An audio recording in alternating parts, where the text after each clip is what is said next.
Enjoy some fabulous rewards. Get a cool £10 reward when you receive £100 or more from the UK.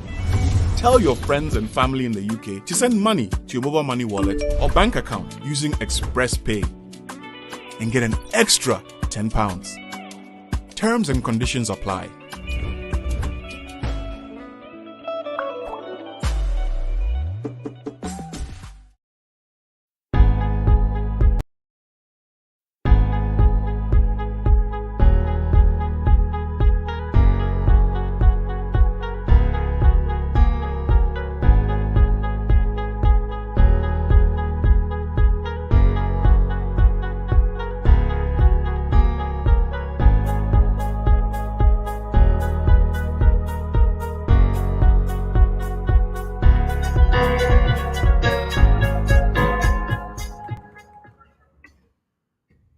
Good evening, everybody. How are you? I hope you are doing well. Welcome to another show of the Dentist Show Live.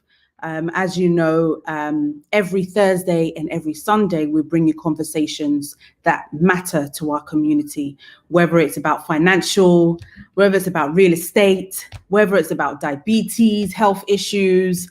But today we are talking about strokes.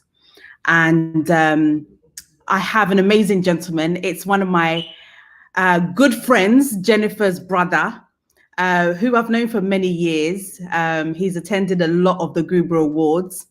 Not that he has any choice, but to attend the award ceremony. But today we are talking about strokes, and he is a stroke survivor. And he's going to be sharing with us his journey. And I think that it's important for us to have these conversations, to be open, to be frank, and for all of us in the community to be aware of what people are going through. Sometimes you may see somebody limping. It's not because they had a car accident, but it might be because they had a stroke, right? You might have somebody that has a slow speech. It's not because, you know, they've got a particular illness, but it could be because they've had a stroke. Now, stroke in the UK, right? Facts about the UK. Stroke occurs approximately 152,000 times a year in the UK. That is 1 in every 3 minutes, 27 seconds. Okay. Then 1 in 4, 26% of strokes in the UK occur in people under the age of 65 years old. Another wow. Then the number of people having strokes aged 20 to 64 increased by 25% from 1990 to 2010 worldwide. Around 1 in 150 strokes in the UK occur in people under the age of 20. Strokes occur in up to 13 per 100,000 children in the UK. The list goes on. Do you want to hear more? Are you taking notes? Because I think it's really important for us to really have the full picture of what stroke is. Right. So 1 in 54 people in the UK is a stroke survivor. There are around 1.2 million stroke survivors in the UK. I will continue with this list. And I'm glad that we have Lauren Macmillan with us, to also, because they've got an organization which I think is hugely important for us in the UK. And we were going to be hearing more from her about the good work that they're also doing. So Lauren, thank you so much for taking out your time on a Thursday evening to join us on today's show. So I know you guys want to see my face. I'm going to bring it on. I'm going to bring it on. Good evening, everybody. I'm here. It's good to see you guys. It's Thursday evening, and another brilliant conversation today that we're going to be having. And I have, like I said, Richard, he's a family friend, I would say, because Jennifer's family. Jennifer's my big sister. Yes, my big sister. She's older than me. Yes, Jennifer, you are older than me. But again, I want to, before I go to bring on Richard, I want to see where everybody's watching me from. Hello, Kwame Abuaje. Hello, Doris. Hello, Siao. True Life Stories. Thank you so much. Kwame Abuaje says, good greetings, Sister Akosia. It is a very important debate, such a stroke, which can kill. Yes, it can. It can. And we've got Lauren Mitchell watching us from the USA. We've got Adjoa. Adjoa says, hi, Lauren. We've got Mami Blay. Let me know where you guys are watching us from. And guys, please do share your pages. Do a Facebook party where you can invite people to watch. Please do that.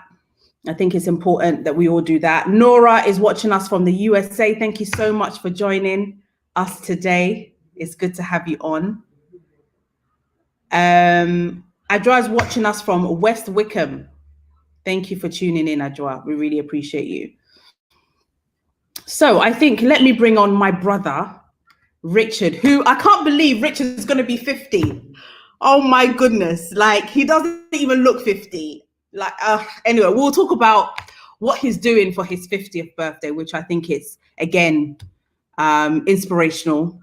Thank you so much. We've got somebody watching us from the Caribbean, St. Kitts. Thank you. Thank you so much for watching. I'm going to bring on Richard now. Hello, bro. Hi. Yeah. How are you? I'm good, thank you, Richard. How are you? Fine, thank you. Good. Yeah. So, Richard, can you introduce yourself and tell us a bit about what you do professionally? Okay. Well, I'm Richard Jankofa. Prince Richard Jankofa. That was my birth name. As Denta said, I'm turning 50. I will be 50 on the 22nd of July.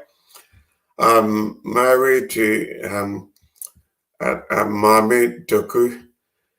And we have 3 lovely boys, Joel, Samuel, and Daniel. And for work, I'm a chartered surveyor. I qualified some years ago, and I'm currently working for myself and as a director of my company called Prince Cover and Sons Limited.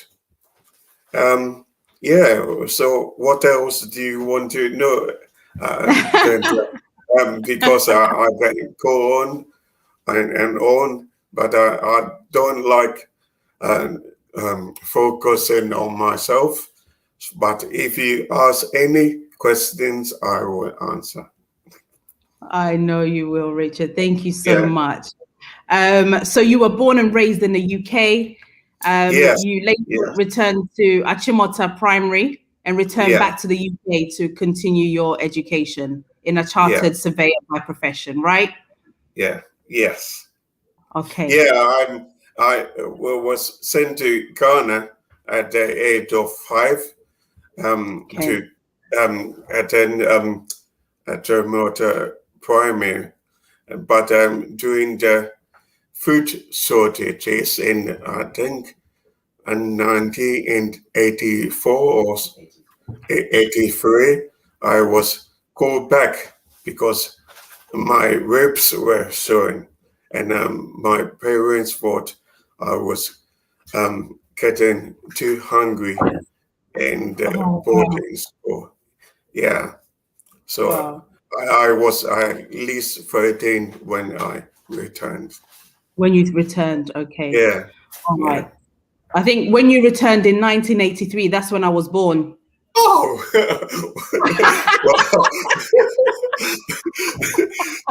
well, okay. Oh, some 38 years ago.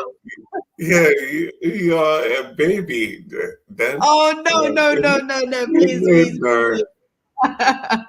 So, Richard, tell me about, the event that happened before you had a stroke. How was life like before you had a stroke? Okay. Well, it was fairly normal. We had started the family, and we had just bought a house, so we were preparing to move into. But I was working for a company. I was doing my master's at that time. And as a family, we were getting on. My oldest son, Joel, he was at least 4 at the time. So everything was normal. My wife was also working for a law firm, and there was nothing to out of the ordinary. Yes, it was a busy time because of the move and the pressure of work, but also at that time, my mom was fairly ill, and she was been diagnosed with cancer, and it was a fairly trying time for their family. So there was a lot going on. My sister was about to have a firstborn child, and having that, and also the mom being ill at that time created a more pressure or stress in the family. But there was, we were just a normal family. We still and that was living their lives. Yeah. So do you remember? Yeah. So do you remember what happened when you had the stroke? Like what, can you remember the day, what was happening and the stroke happened? Do you remember all of that? Yes, I do. Like it was yesterday. Because on the morning of the 12th of May, I was due to sit an exam for my master's. So I said we had bought a house, and we were preparing to move, but because we were doing some works to the house, we were staying with my parents. So I was in the parents' house with all my siblings and mom and dad. So on the morning, I was getting my son ready to take him to school. It was quite a drive away from the house. But on that morning, about 8:30 or so, I was doing something in the kitchen, and my younger brother Thomas was also in the kitchen. And I could hear Thomas calling me. He said, Richard. He kept on calling. I could hear him, but I could not respond anywhere. Yeah. So as he kept on calling, because for him it was strange that I was standing quite close to him, but he is calling me and I'm not responding in anywhere. So I did not respond to him, and then I carried on into the hallway to take my son. And Joe was waiting by the door. He had all his uniform in his bag, waiting to get in the car.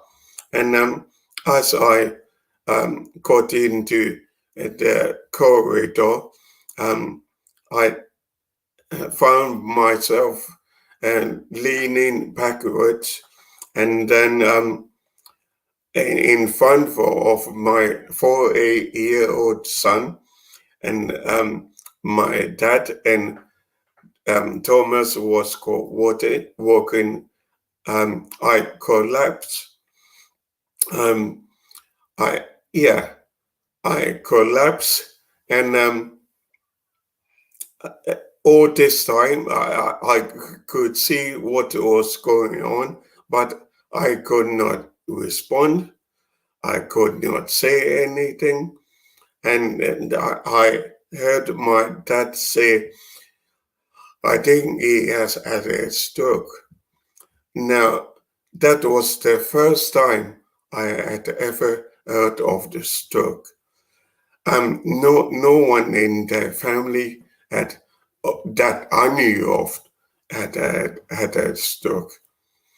So there was me lying there, and I think I must have blacked out, because the only other memory I had was while I was in the hospital. So at this time, all the family came back to the house, or most of the family was still in the house.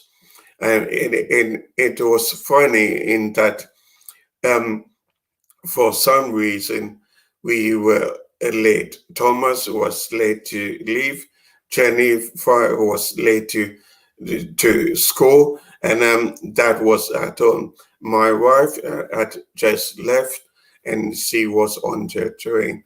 So all the Andy was called back, and Atora, my wife, came back also, and then she came with me in the ambulance.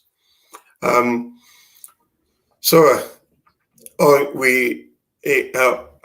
first I was taken to a local hospital, and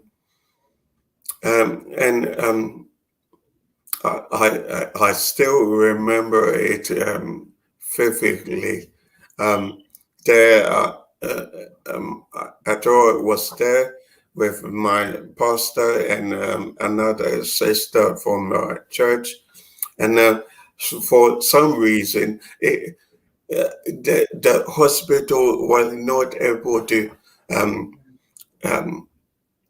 I don't know if it was understand or weren't able to do anything for me. So they were going to transfer me to another hospital.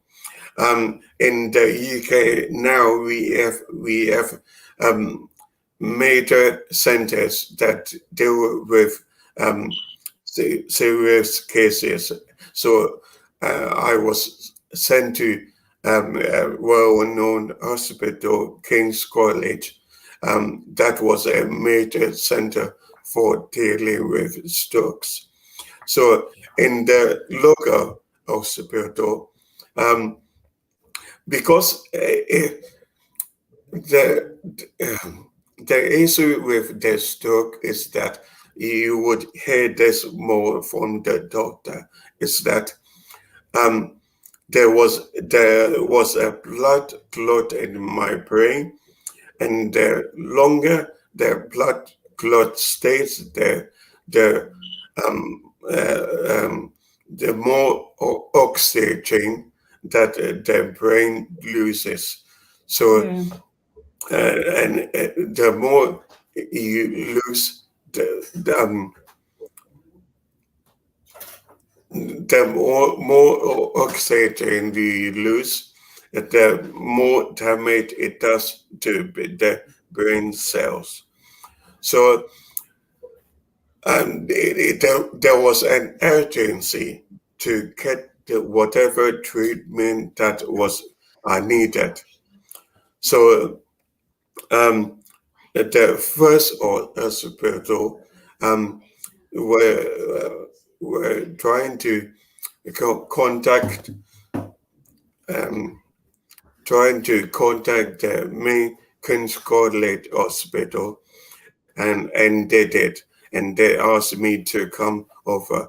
So, and that was another issue. When we were driving up, we got in the ambulance, and I don't know what message they gave the ambulance drivers, but they were driving casually on the roads and without any urgency. And then my wife must have become so angry that she had to tell them that don't you realize the urgency in this matter? And then she explained to them that he has had a stroke and he needs a particular treatment within a short space of time. Once he said that, my wife is not someone who gets angry. She is the calmest person that you know. But she must have been so forceful that they turned on the lights and off we were to King's College. By this time, I was completely knocked out. So this was after the event. So we got. I was there. Not to cut you. Richard. But you know, when you mentioned that you were in the kitchen and your brother was talking to you and you weren't answering. Yeah. You think that you were having the stroke at that time as well? Were you absent-minded? Yeah, I think that is when it started. Okay. Because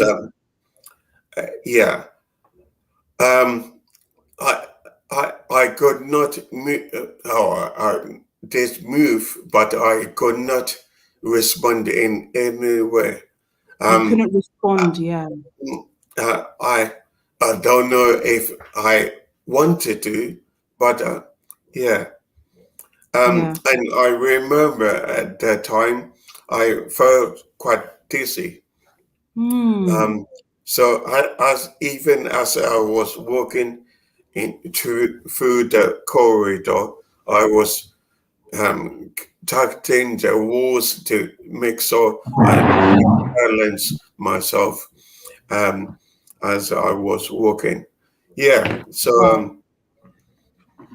Okay, I'm going to invite Lauren Macmillan on the show, who is the marketing manager for Different Strokes. Welcome to the show, Lauren. Hello, thank you for having me. It's lovely to be here. Thank you so much for coming on. I mean, tell us a bit about your organization and what you guys have been advocating over the last few years.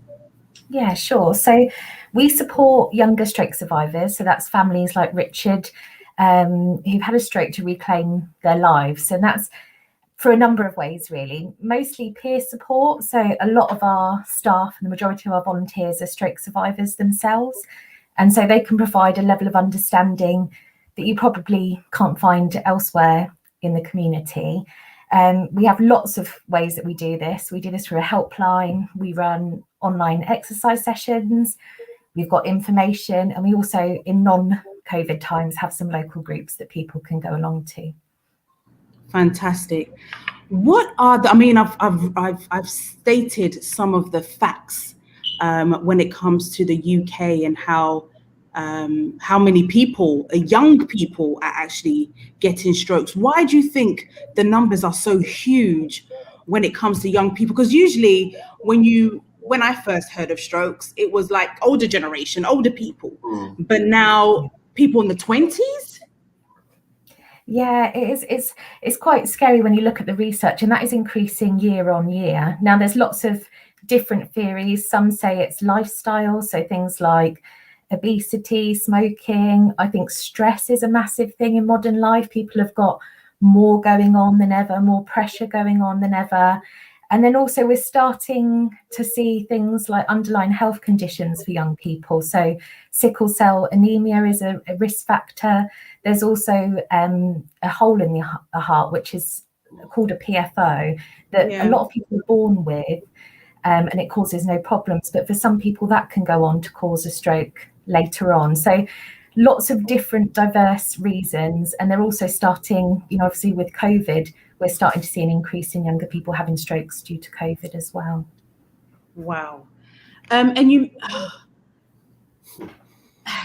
you mentioned about stress, and I think that is key. And I don't know whether, Richard, the stress of losing your mum at that time was a factor for you, because you mentioned that your mum had just died, and maybe it was a stressful time. Do you think yours was related to stress?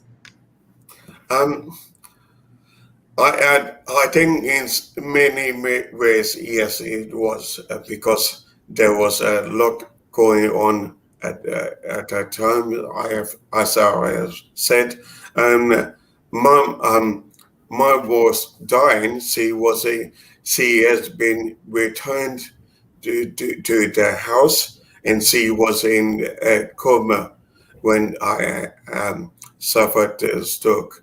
So that morning, I went downstairs to be with her. I did my devotion with her that morning. She was like just lying there. I don't know how much she was able to understand or what was going on when I had the stroke. But yeah, so I was with her that morning, and she passed away 3 days after the stroke. Wow. While I was in hospital. But yes, I think stress has a lot to do with it, because like many men, we don't often express ourselves in terms of what we are going through, what our issues are. And being the oldest, maybe I thought it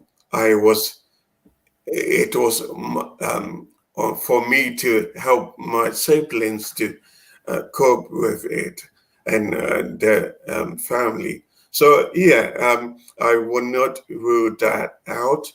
While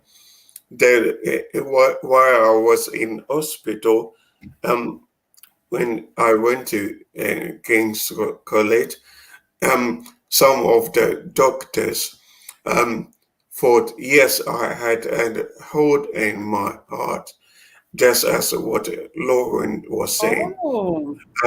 But it was not. So what the diagnosis they gave me was cardiomyopathy. So you will need to ask a doctor or a nurse to explain to you what that means. But it basically means that one part of my heart was not formed properly, and the heart muscle was not formed properly. So that caused the blood to clot in the heart, and that went up to my brain. So go ahead. so that was the diagnosis they gave me. Yeah. So sorry that. No, it's fine. It's fine. Yeah. And when it happened, how did this affect your family? I mean, what do you think the impact has been for your kids and your wife? Even though I'm sure they've been so supportive, your brothers and your sisters, but what have you seen, or what did you see when it happened? The difference. Oh, well, start with my wife. She has been so supportive, and that. And let me backtrack in that the effects that the stroke had on me was that I lost my voice completely. I could not say any words whatsoever, and I was paralyzed for at least a month. I lost all the use of my right side, and even now it is still quite weak. The blood circulation in my body is not as good on the right side. And in the winter times, funny enough, the right leg and right arm is gorgeous. So having I lost all taste for any food whatsoever. Yeah. In terms of so the family had to cope with all that, and and because we had just bought a house, I was doing a lot of the organizing for the new house. So in hospital, I had to learn how to write with my left. So I still have the notepads of 3 notebook books that I was using to communicate to people through writing with my left. My right hand was completely um, I could not use it in anywhere. Wow. Yeah. So how was life in hospital? How was life after hospital? What sort of support mechanism did you have? After hospital, it was quite strange. But let me backtrack a bit in that I spent 3 weeks in at the main hospital. Then I was transferred onto a rehab center. Now this rehab center was for people under the age of 40. And there is me thinking that this was an old people's disease or sickness, but in that rehab center, it was mainly young people like me, and so it was in an area that in Suffolk where there are a lot of black and Asian people. So it was full of blacks and Asians and a few whites, but a lot of young people were there. So I spent 3 months in that rehab center, mainly to get my speech therapy. Now I was doing speech therapy on a daily basis for hours. Because what else can you do? But when I was discharged from that, I went and going back into the into my home community. The services were provided by the local council. So after being moved, I was getting therapy for 4 or 5 days a week. When I moved home, I only received 1 hour of therapy a week, which was quite frustrating because I was at home, and everyone was working, so the only people I could talk to would be this one speech therapist that I saw for 1 hour a week. So that was quite a challenge. And also within the local council, they would organize meetings with other stroke survivors, and I would attend these meetings, and but when I attended these meetings, I would come away from them feeling so depressed because the groups was filled with mainly older white men and women, and so me being the young black guy, there I felt some way initially. So I would walk away from those meetings feeling a bit down because stroke affects many people in so many different ways.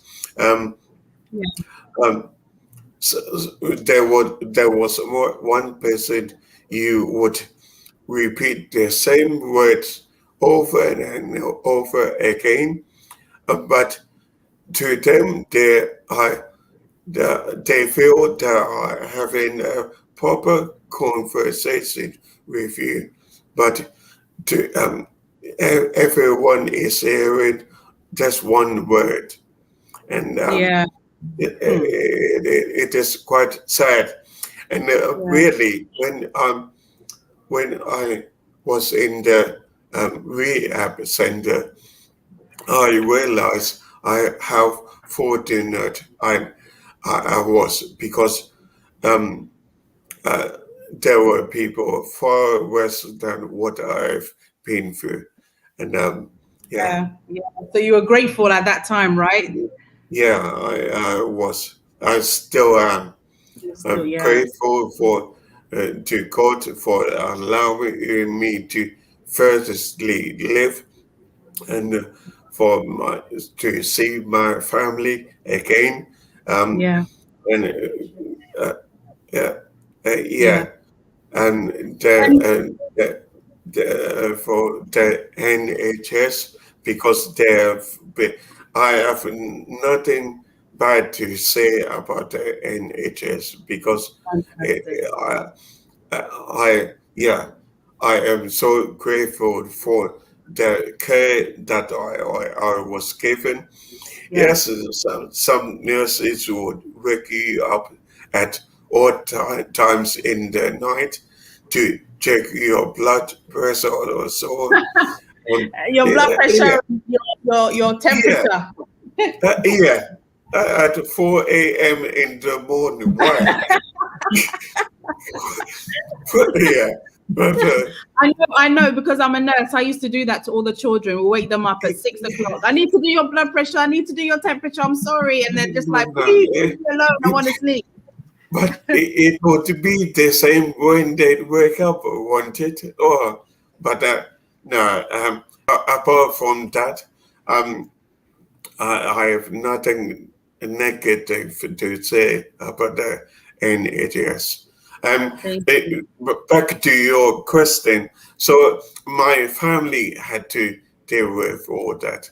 Yeah. Where we live at least 15 miles away from King's College Hospital where I was, and my wife would have to drive and she would be there on a daily basis. She would work, pick up our son, and drive down. And I thank God for her. Yeah, I'm always thanking God for her. But yeah, she misses the fact that we don't argue anymore because because now I don't get I don't stress myself in arguing with people. One, because the words would take far too long to come out, and two, because I can't be bothered with all that. So yeah. So I thank God for her. She has been a tower of strength to me, and I honestly don't know what I would have ended up without her being by my side. Bless you. Bless you. Bless you. Lauren, are you seeing more? Which ethnicities are you seeing more? Which ethnicity are you seeing more having strokes in the UK? Yeah, so statistically, there's been some research into this, and in I think it was 1999, there was a survey that came out that said you're twice as likely to have a stroke if you're Black or South Asian. And we were looking at this statistic last year, and we thought, why do more people not know about this? And we're seen as a charity, we're not seeing that in the people that we support. So myself and Richard are trying to sort of reach out to the Black community, to the South Asian community, and let people know that we're here to support them. And so you're not, so the organization that you set up, you're not having that many Black people come to us, yeah, and come to you. Yeah, and we know they're out there. And so Richard said, stroke is a really isolating experience when you're young. And then that can be further isolated, like Richard said, if you're going to a group and it is all white people or older people. And so for us, we really want to reach out and reach more people in the Black community and the Asian community and say, get involved and come and talk with us. Wow. And how does different strokes raise awareness? How do you raise awareness? How are you targeting people? Yeah, so we're a really small organisation. So there's 7 of us, and most of us work part-time. But we do our best. So we're using social media a lot in recent years. We're doing a lot online. Again, that's ramped up with the pandemic. Everyone's been at home. We try and get in the press. So we had an article with the BBC not that long ago. We've got some articles coming up in the next couple of weeks. All areas we're trying our best at to try and get awareness out there. But sadly, stroke just doesn't seem to have the same appeal in the mainstream as something like cancer or heart disease, where the funding and the awareness is there. Like with stroke, we did a survey in 2019. 74% of the British public didn't realise that strokes happen to younger people. So there's still a lot that needs to be done. And I think we've only really just, even though we've been going 25 years, we're only still at the bottom of that. We've still got a lot of work to do. I think you've done an amazing job so far, and I'm glad that somebody like Richard is amongst the people that you have to promote, you know. And I think having more of these conversations with people like myself, and, you know, just entering the Black market through radio stations. There's particular shows that Black people are watching and Black people are listening to. So I think that needs to be a target as well. Yeah, thank you, Denta, and thank you for today, because this is a prime example of the spaces we need to be in. So thank you so much. You're very welcome. What types of events do you have? We do a little bit of everything, don't we, Richard? So we've got an ab sale coming up in London on September the 5th. And this is more of a fundraising event. So we need to make money, obviously, to try and keep our services going. And it's the tallest sculpture in the UK. And so we've got a lot of stroke survivors and their families abseiling off that and trying to raise money. But we also do awareness events. So we've got a conference coming up in October, which is free. You can go online, and it's a week full of discussion, much like this, with experts, with stroke survivors, with their families. And it's just a way to help inform people and support people. And we also do online groups I think twice a month. We do an online Zoom, and that's for stroke survivors and their families, just to get together and talk to other people who understand.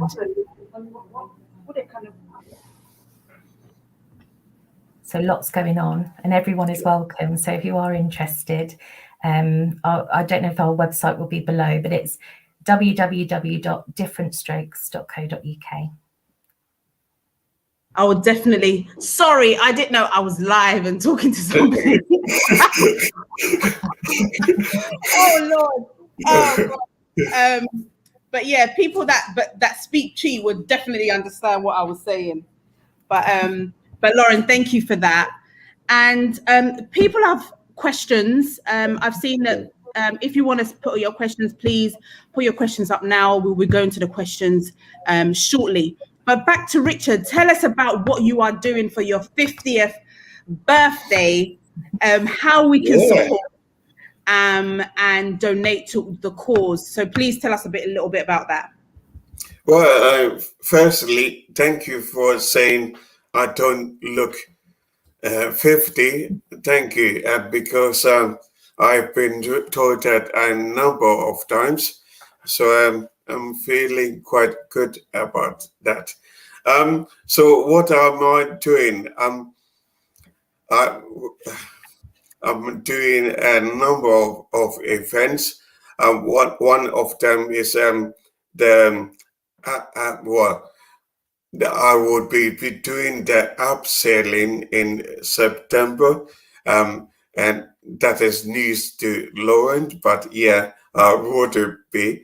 I'm also aiming to do 10,000 steps throughout the month of July, and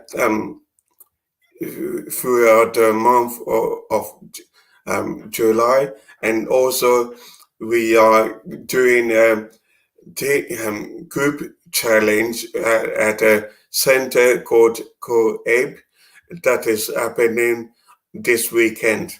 It is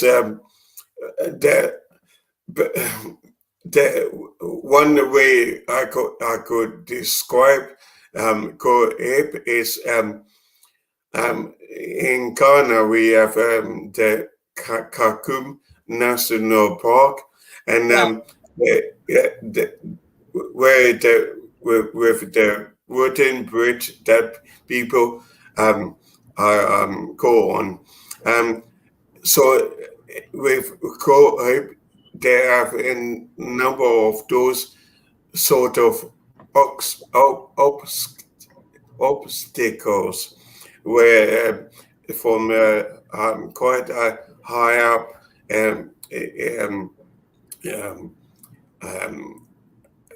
apparatus or devices that you have to find your way through them. So we are looking forward to it, and there will be at least 30 of us during the challenge. I'm also looking at doing something in August, but I have not decided yet. Okay, so guys, I've just shared the Just Giving site. I'm going to personally donate £100 to Richard for doing this. Thank you so much. And I challenge everybody else to donate what they can. I think it's a great cause, and kudos to you, Richard, for doing this for your 50th birthday. Now, we're going to go over to the questions. So, Chrissy, please fire the questions, and then we will still continue with the conversations. But I do have up the Just Giving site, so please do go on there and support. So the first question we have.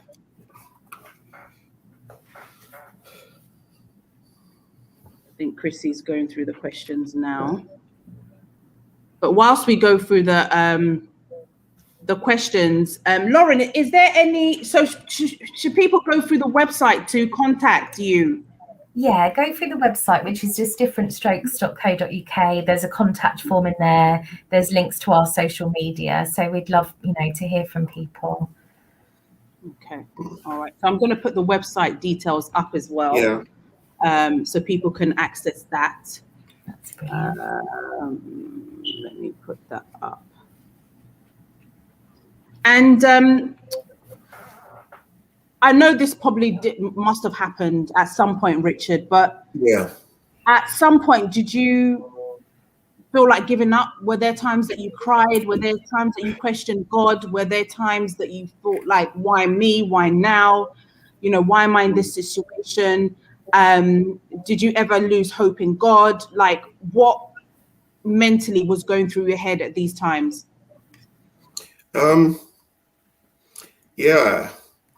I never questioned God because I never asked God, why me? He is a just God. He blesses. When he is blessing you, why don't you ask, why are you blessing me? No. So I never really questioned why it is happening to me. Yes, I did cry. I did because it was a sad time. It was a frustrating time. And I'm thinking back to what my uncles and aunties will say, Burma into meaning men don't cry, but men should cry when they're feeling depressed or feeling anxious, or just over I think a month ago there was men's mental health week in the UK, and because a lot of young men are killing themselves unnecessarily because of them being depressed. But yes, I tend to cry. It was frustrating when you can't express yourself in the way that you want. Um, and I remember when my son came to the hospital for the first time, and how do you explain to a 4-year-old one day your dad was talking, being able to play with you, and then the next day he can't talk? So it was quite hard for me to see how he was feeling, and also the seeing the pressure that was under on my wife also, and in having to then deal with the death of my mom, and so all this was going through my mind, and yeah, it was frustrating. That I would not lie, because it, um, yeah, see, the use of my mouth in terms of communicating is so important that when you lose it, and you can't express yourself in that way, it is hard. So I was not able to do that for at least for 5 months, and I when I was able to return back to the rehab center, and they were quite surprised that I was able to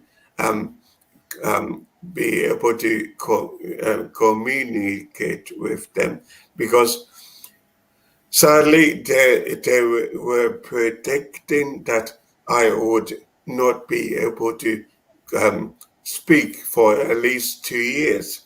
But after 4 or 5 months, I was making progress. This is quite good, because it is I can speak quite clearly, and you can understand. But at the beginning, it was quite what it still is quite labor intensive, and it is hard work talking. So I've become more reserved in that I only speak when I need to say something of value. And so I don't flower up words, because I have to say it as it is. Because do you think that? Do you think? Do yeah. you appreciate life more? Have you seen life in a different way, like the little thing or the things that we take for granted?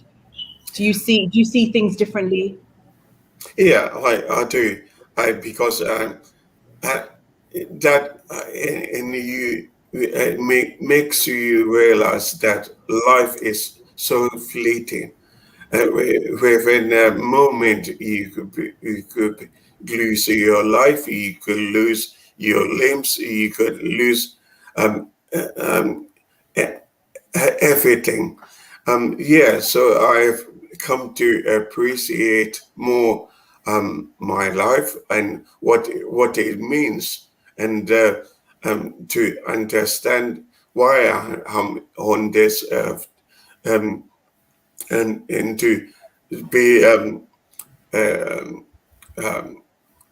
be a blessing to people that I meet, and to be able to influence people at any point in my life.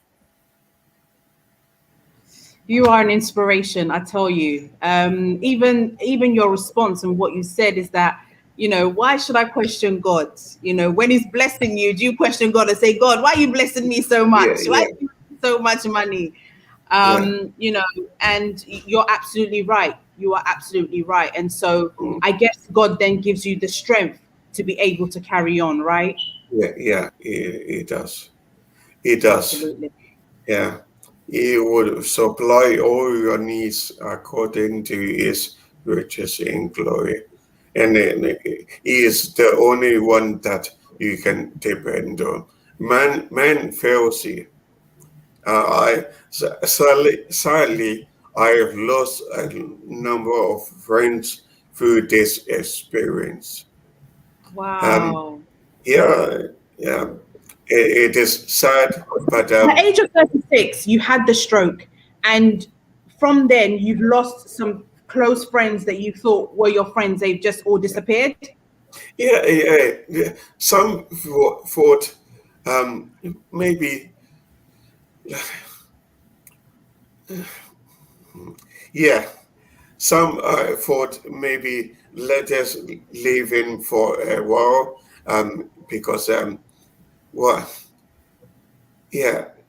Uh, I don't know what they were thinking, but gradually I did not see them. They would not come and see me, or maybe because they were quite anxious as to what to expect. Yeah.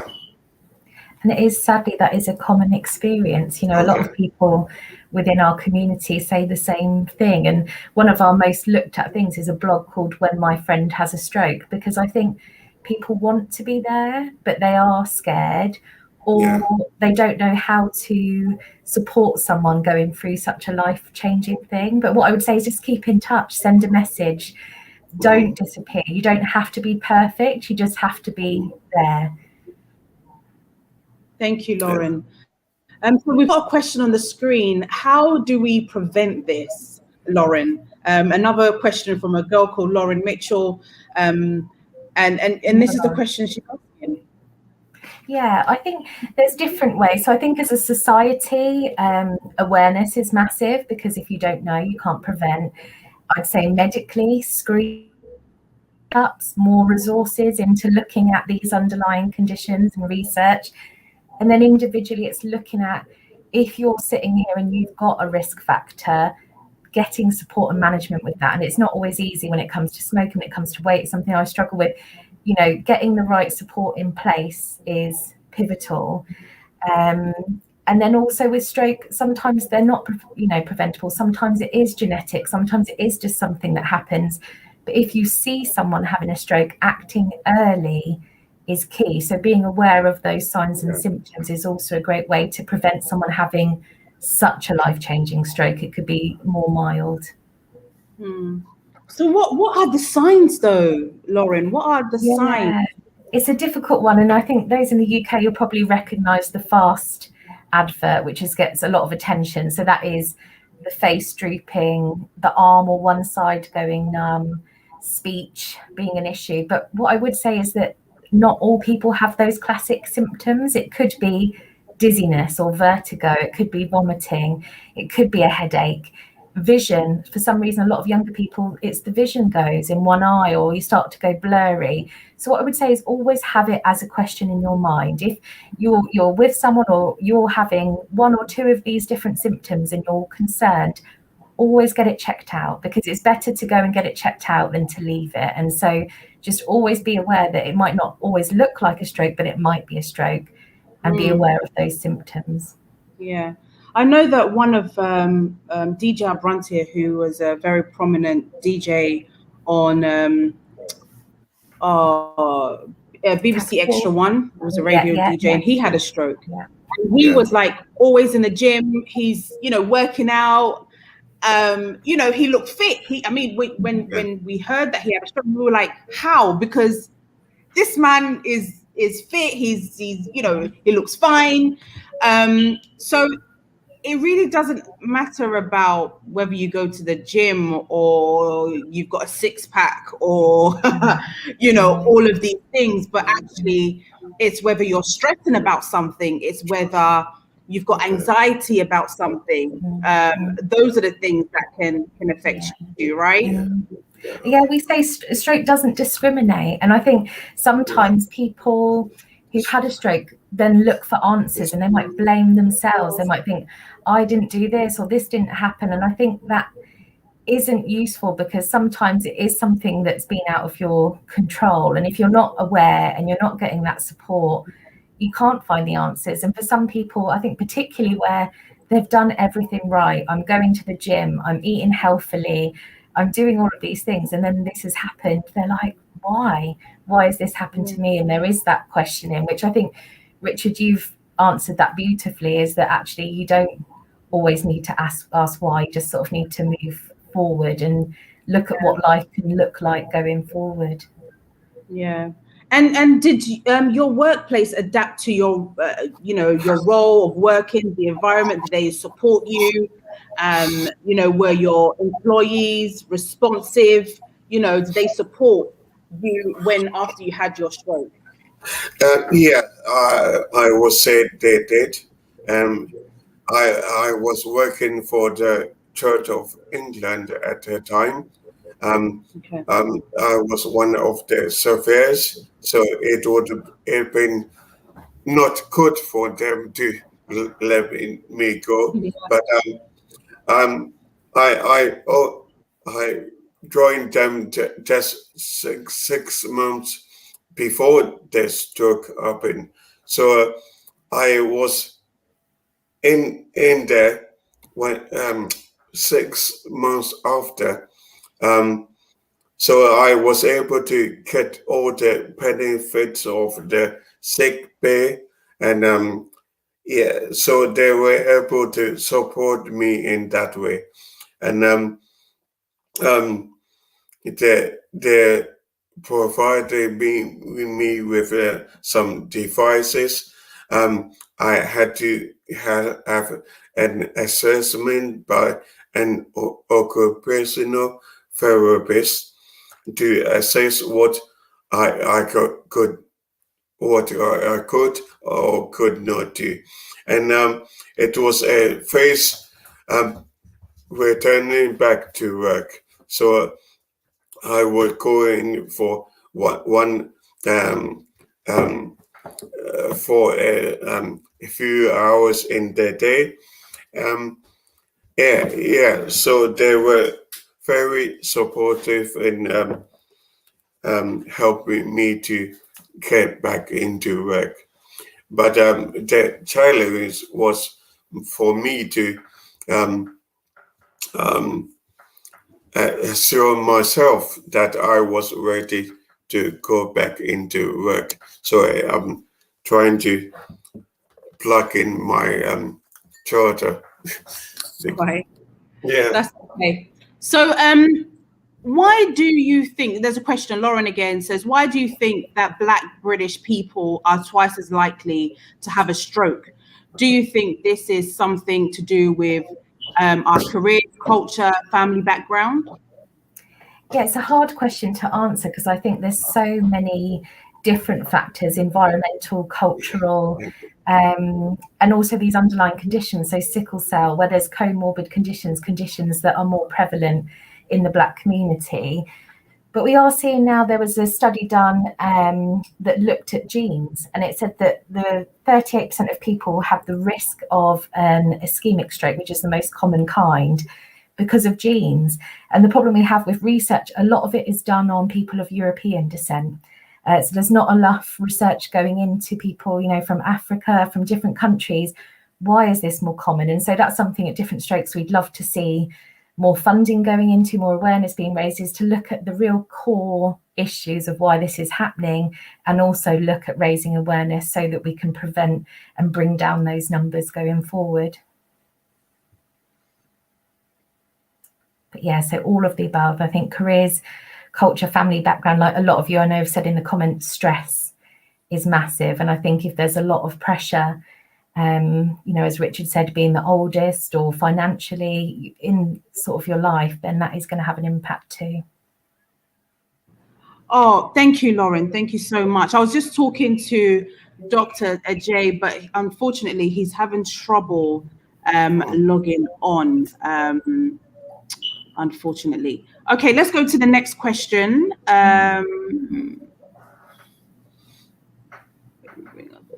Okay, let's see what other questions are there. Hold on one second. I can see there's a few here where people are asking, I've got vertigo or my hand does this. And what I would say is I'm not medically trained to give you an opinion on that. But if you have a question that has made you think enough to want to type it out, go and talk to a doctor, go and be seen by a medical professional, because at worst, it's going to make you feel better that there's nothing underlying, so give it a go, I'd say, but we won't probably answer any individual queries on that. And there's a question here about, I wonder why we do not seek help from the medics. Regular checkups are the way to go. Yeah, changing our diet can also help. Yeah, I think that regular visits, and I know in the UK with the NHS, particularly with COVID, something that worries me is that people are going less to the doctors and seeing them face to face. And I hope, that in the coming year or two that we do get those regular checkups back in.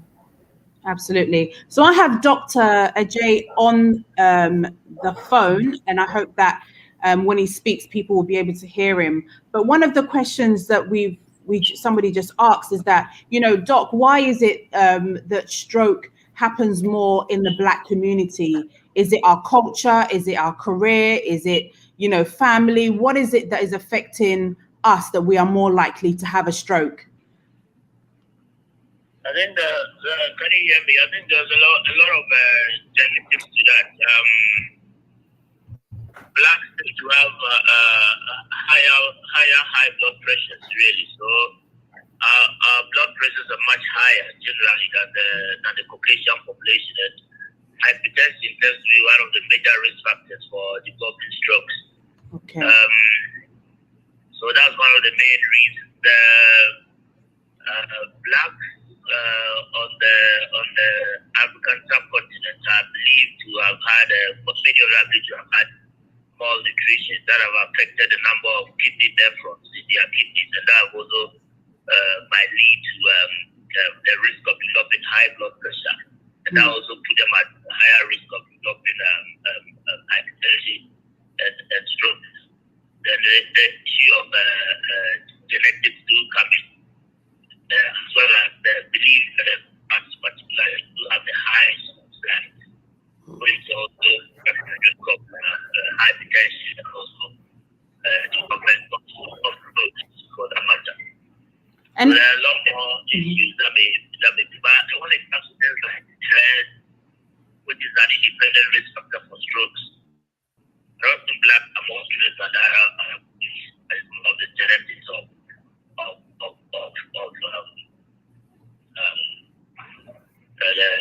higher blood pressure. Doc, are you seeing, I mean, I read some of the statistics in the UK that, some children are having strokes, people in a range of 20 to 50 are having strokes. Are you seeing the same in Ghana? Are we getting more younger people having strokes? I think generally our stroke population are much younger just because our population is much younger. And the risk that the causes of very hypertension tends to be very high in our group of patients, the young population. But in 20s, occasionally they have 50-year-old. Occasionally you may have, but Blacks, maybe 40 and above, we tend to have a lot of cases with stroke. Yeah. So how does lifestyle affect stroke? Lifestyle does affect mainly from diet, lack of exercise. So we're talking about diet rich, what they call the inflammatory. Doc, you're breaking up. Sorry. You're breaking up. Can you hear me now? Yes, go ahead. So lifestyle having a lot of inflammatory foods.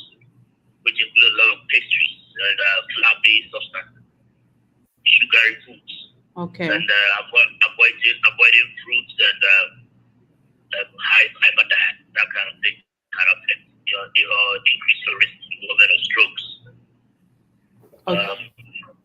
Okay. How do we medically treat a stroke patient? How do we medically treat strokes? I think when you listen to Richard, and I know Richard did a very good medically, if you get someone who has suffered a stroke within the first 3 to 6 hours, you are likely to do what happened to Richard.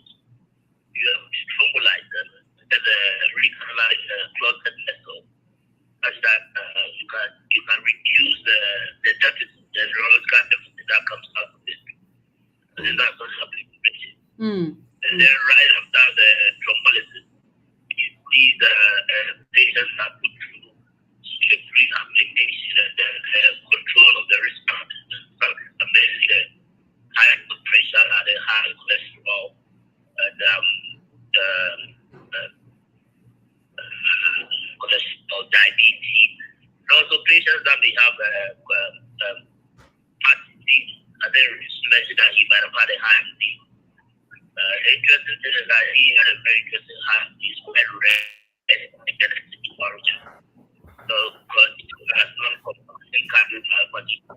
Because such a thing is there's not really a hole, but the heart vessel, heart wall is not completely formed, such that there is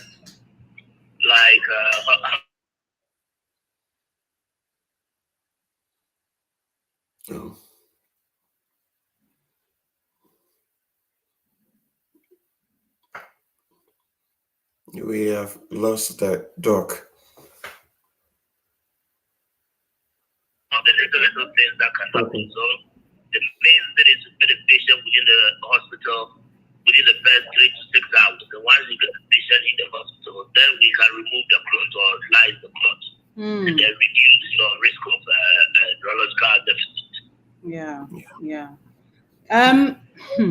And psychologically, mental health wise, you know, obviously it's a big impact. It's a life-changing impact. And how is it affecting people psychologically as well? Oh yes, stroke is a very interesting neurological condition in the sense that you see you may be hardwired and then all of a sudden you have become totally dependent. That really can affect your psychology. So in the care of the patient, usually you need psychosocial or psychological support. So one of the things that I've write out and is symbolize or survive that acute phase. So you start the psychosocial support. Gently, that's what they don't get best. But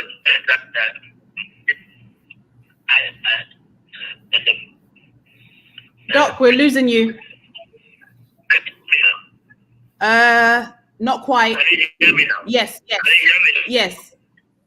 Yeah, I said just moving from a high flyer to a totally dependent person creates a lot of psychological problems. And in the management, we employ the use of psychosocial support early on in the management, the moment you survive the acute phase. Yeah. So that's something that we employ locally in Ghana. Yeah. And I'm sure you do that a lot in the United Kingdom. Absolutely. And one other question, and I know it's a question that might come up, and especially with the men feeling quite, shy about it, but how does it affect in terms of their relationship, sex-wise? And I think this is some of the reasons why maybe Black men don't want to talk about it, maybe come out, but it is a factor that we need to talk about. How does it affect, sexual activities in a relationship? Ideally, the stroke itself shouldn't affect sexual activity survivors, but it's the control of the blood pressure. Really, many of the antihypertensives that are used pre-stroke, post-stroke, have a high effect on the erectile function, and If you've had pretty bad BPs that need a lot of control medications, you are likely to have erectile dysfunction. And that would affect your sexual life immediately after stroke. So those things are there. But what we encounter often is men who pre-stroke were hypertensive, then were put on antihypertensives. Because of the erectile dysfunction associated with the antihypertensive, just stop the stroke, just stop the medication and develop strokes. And this is a very common occurrence that we have in country Ghana. And we always advise our patients that if you do experience erectile dysfunction, when you have antihypertensive, just report to your doctor and let your doctor evaluate your medications for you, and not to put yourself at risk and develop the stroke. Okay. So even with the stroke survivors, we also do advise them that report to your doctor and let us evaluate so that let's see how best we can get you back on track again. Absolutely. And how, when somebody has a stroke the first time, are they likely to have another stroke? You see, I couldn't get to talk much, but the issue is once you survive a stroke, you are at risk. Your risk of getting another stroke is higher than the general population or the person who hasn't got a stroke. So one of the risks of getting a stroke is having a personal history of stroke. And then there's that also the family history of stroke. So if you have a family history of stroke, your risk also increases. But if you have a personal history of stroke, you have a double risk compared to those that may have just a family history of stroke. Wow. Wow. So that one will come in when. So how do you control yourself on not having another stroke? Wow. Yeah, that is when we do what we call the secondary prevention of stroke. And I always put it quite simply. It follows the first 5 letters of the alphabet. Okay. So we tend to do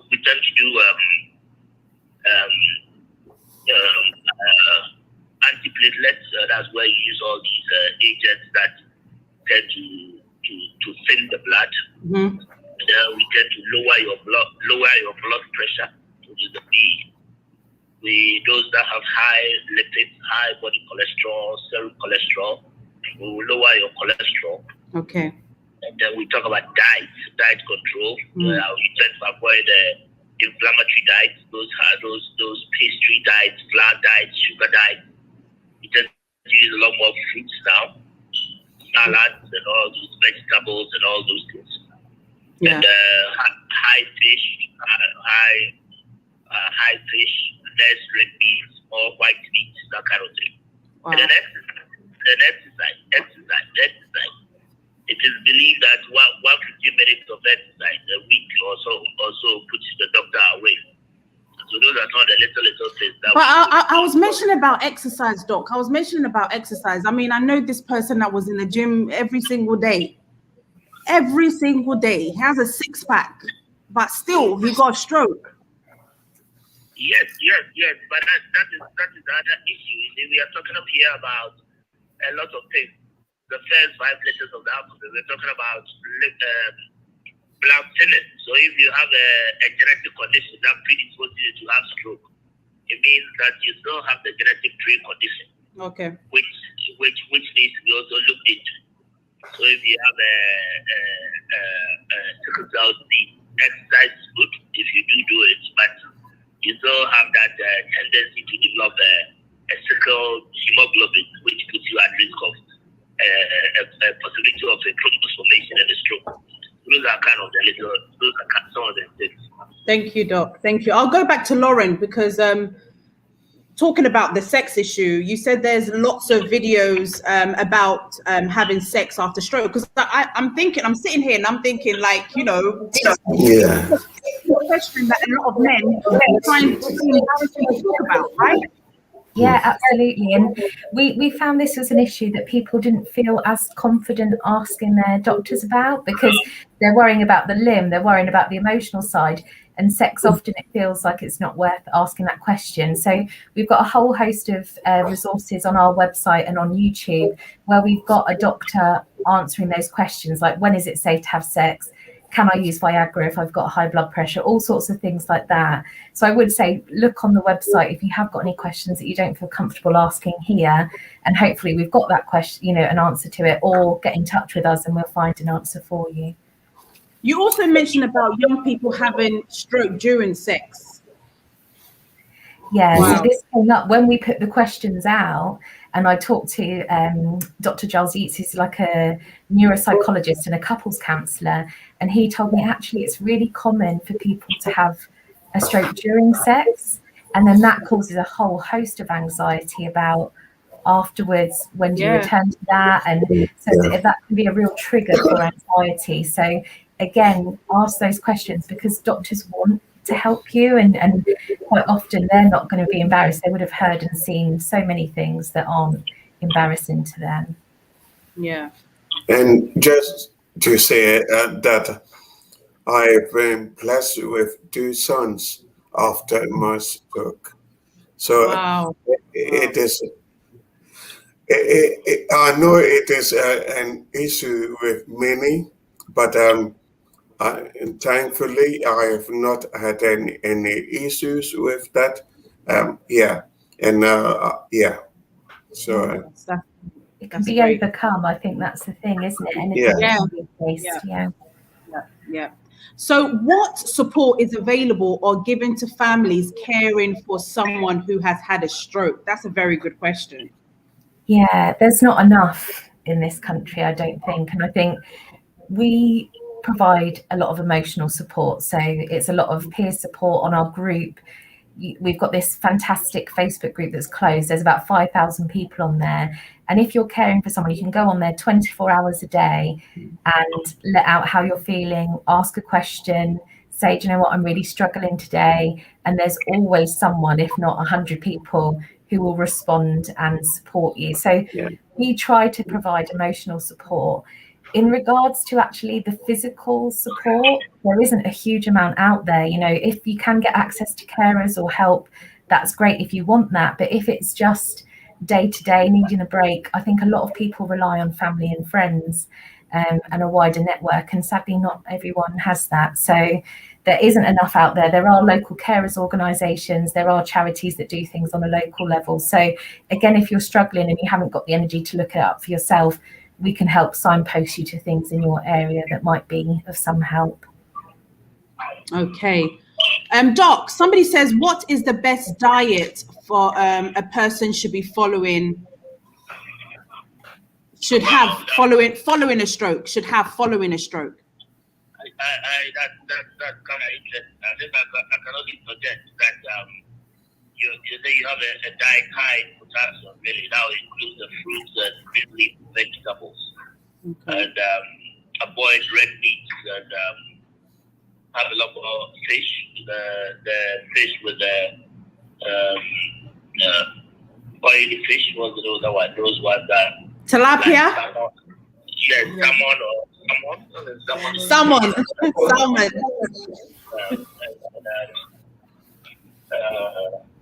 Avoid red meat. Said that, so you need a lot more chicken. Okay, so chicken, vegetables, fruits.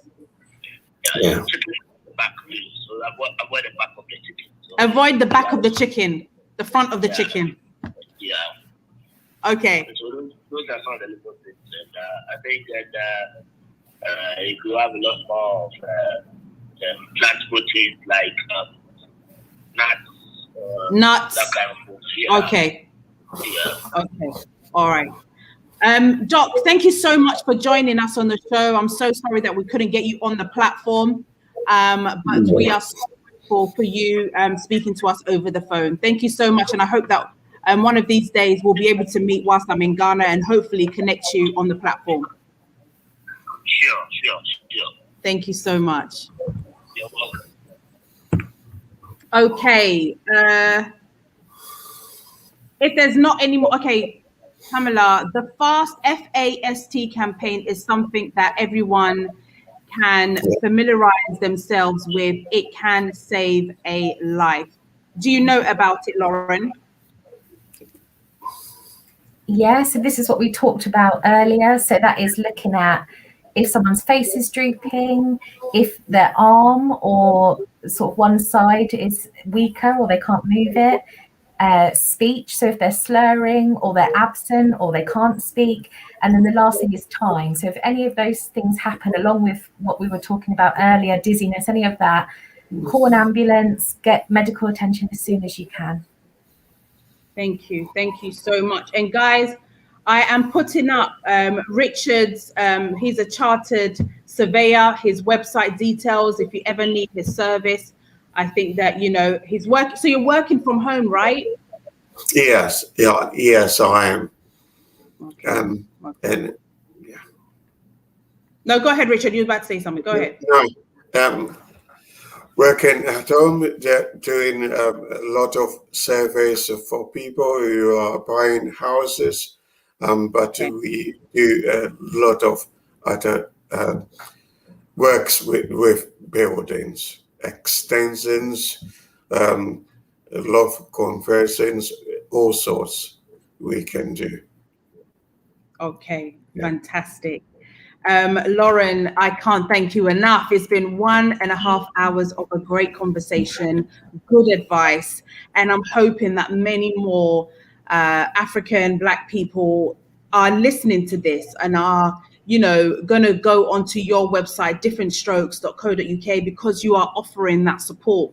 And I think that, you know, anybody out there, please do go on the website and, you know, and support the cause as well. And I think that the more we talk about these things, the more that we have the likes of Richard sharing his story, people understand, people will then, you know, relate to it and hopefully join your organization as well. Thank you so much. Thank you. Sorry,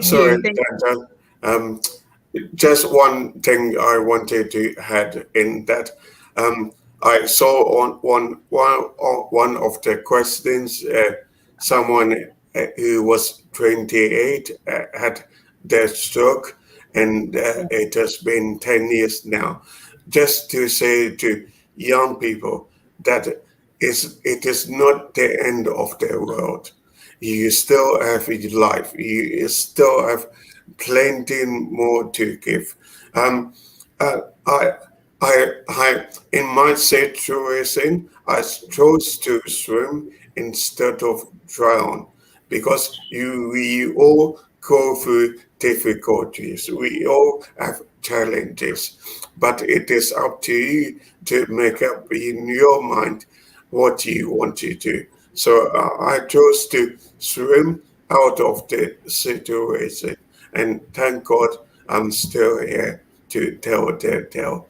Hence the reason why I'm doing all these challenges for my 50th birthday.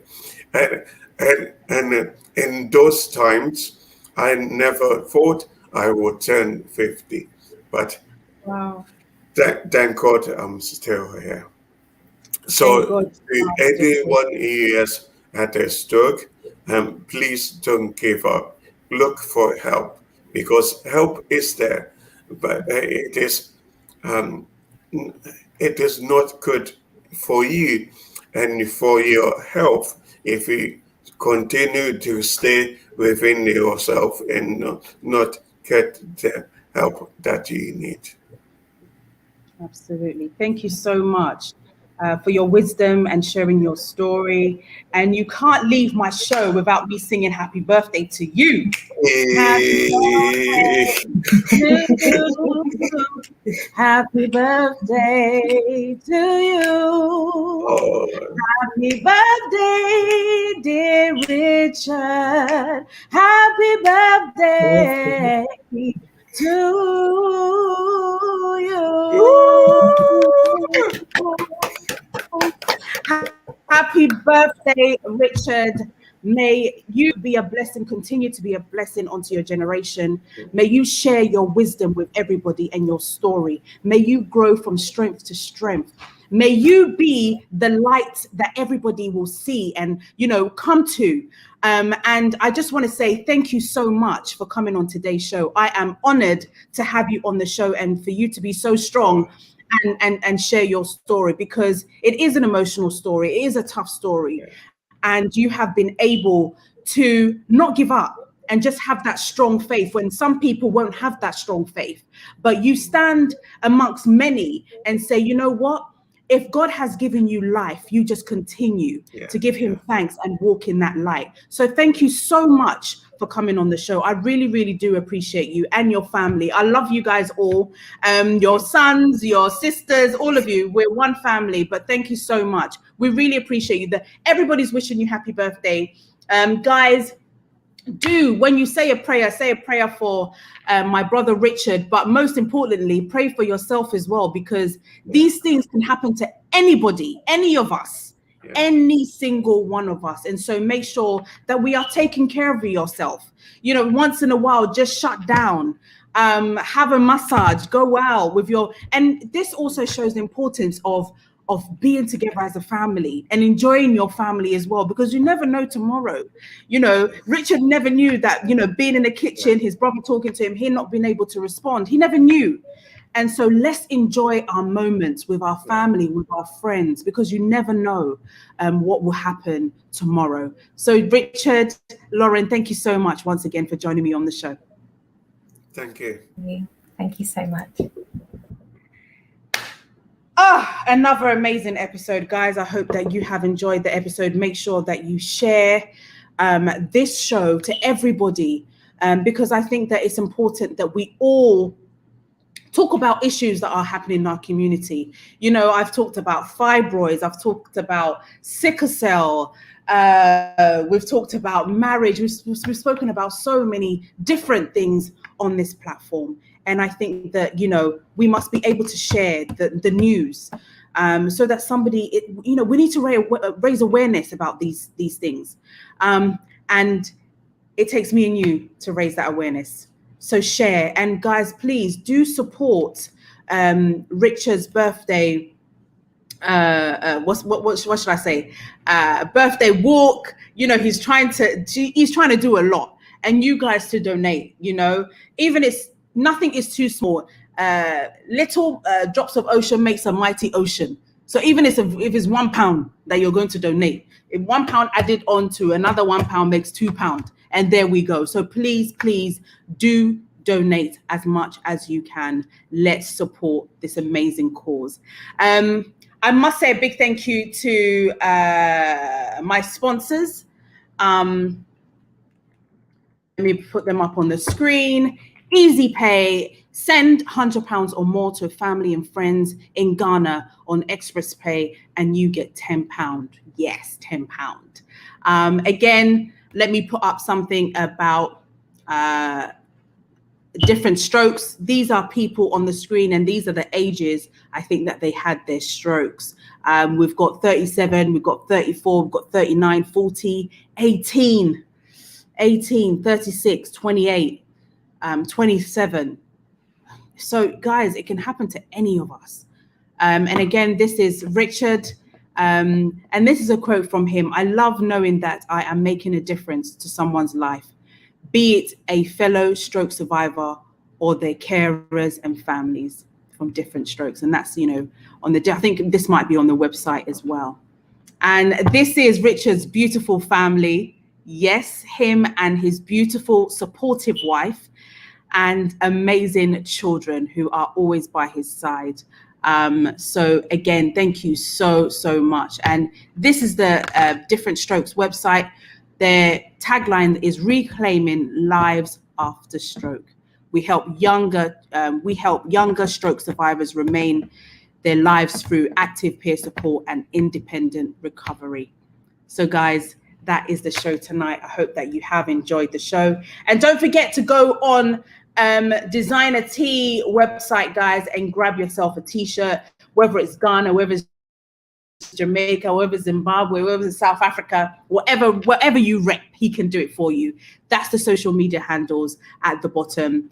And again, I can't thank you all enough for watching tonight's show. I know that you've had so many questions and comments, but thank you so much for watching the show. And please do subscribe, do follow, because there'll be more of this conversation that we are going to talk about. A very, very important topic tonight. So guys, do share. God bless you all and see you soon.